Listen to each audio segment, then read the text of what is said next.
Hi guys. අද මම ඔයාලට කියලා දෙන්න යන්නේ ඔයාලා දැනටමත් කරමින් ඉන්න දේවල් කොහොමද අපි ඉංග්‍රීසි වලින් කියන්නේ කියලා. හරි. බලන්න මම මේ දීලා තියෙන වාක්‍ය ටික.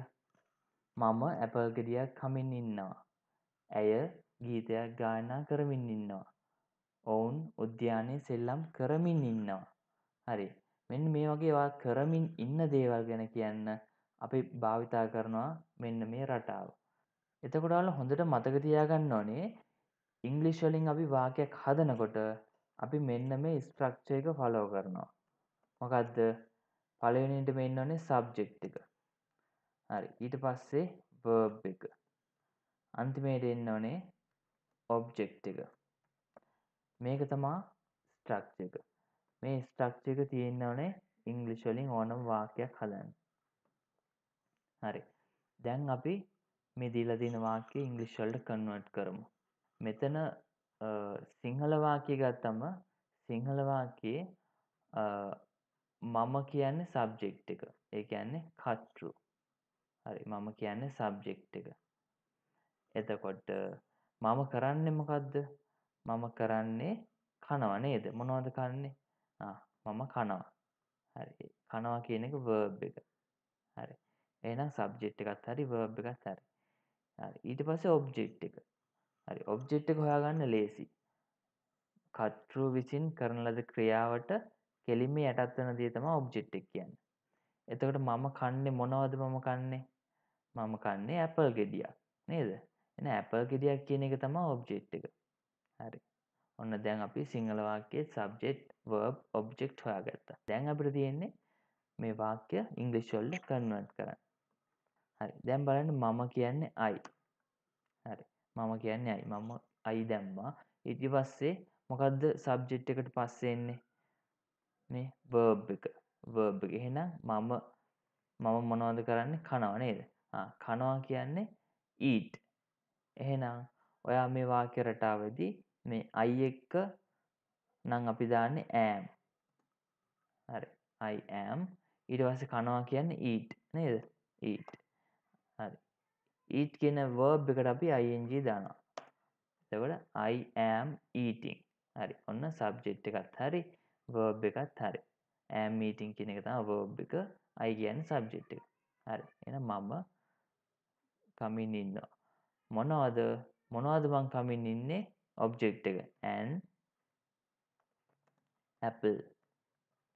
I am eating an apple.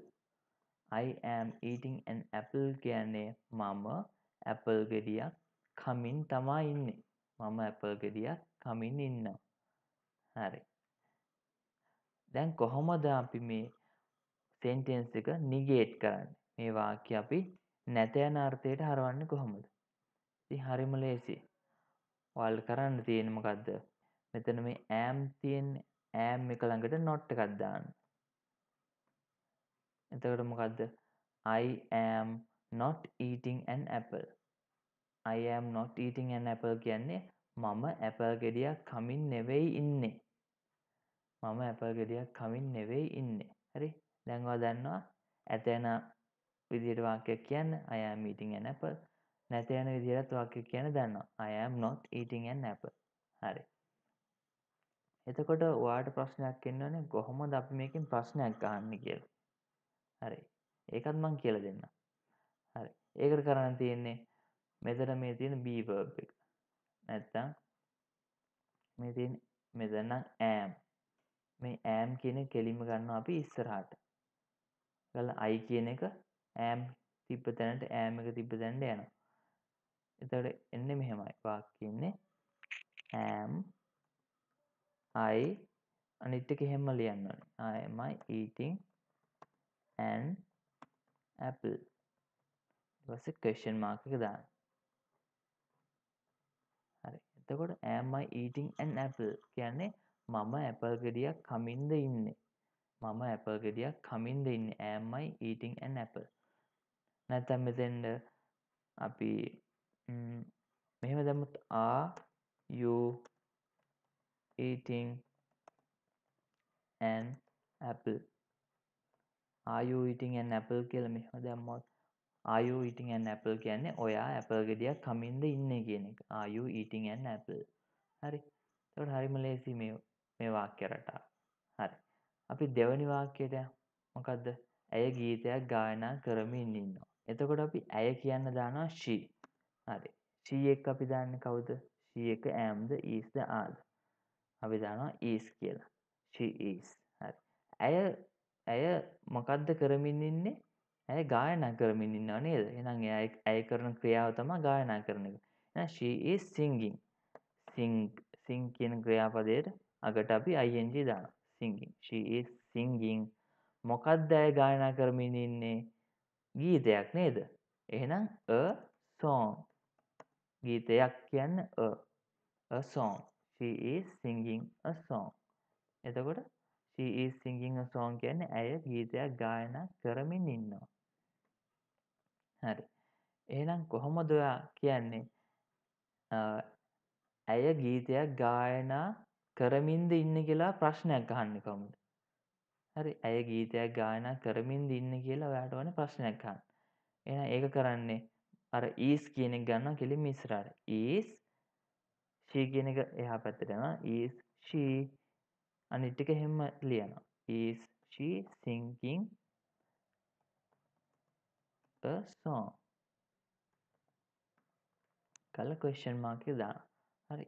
is she singing a song කියන්නේ ඇය ගීතයක් ගායනා කරමින්ද ඉන්නේ? මේක තමයි ප්‍රශ්නේ. හරි. මේක තමයි ප්‍රශ්නේ. හරි. ඊට පස්සේ අර උඩ හදාගත්ත වාක්‍ය වලට නිගේට් කරන්න ඕනේ. නැත්නම් නැත යන අර්ථයට හරවන්න ඕනේ. කොහොමද අපි ඒක කරන්නේ? ලේසි.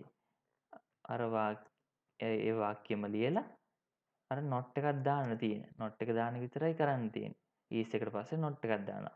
උඩ නම් am එකට පස්සේ not එකක් දානවා. she is not singing a song. හරි. මෙන්න මේ විදිහට තමයි අපි ඔයා දැනටමත් කරමින් ඉන්න දේවල් විස්තර කරන්නේ මෙන්න මේ වාක්‍ය රටාව යොදාගෙන. ඉතින් ඔයාලට මේ වගේ දේවල් තවත් දැනගන්න ඕන නම් මාව ෆලෝ කරන්න.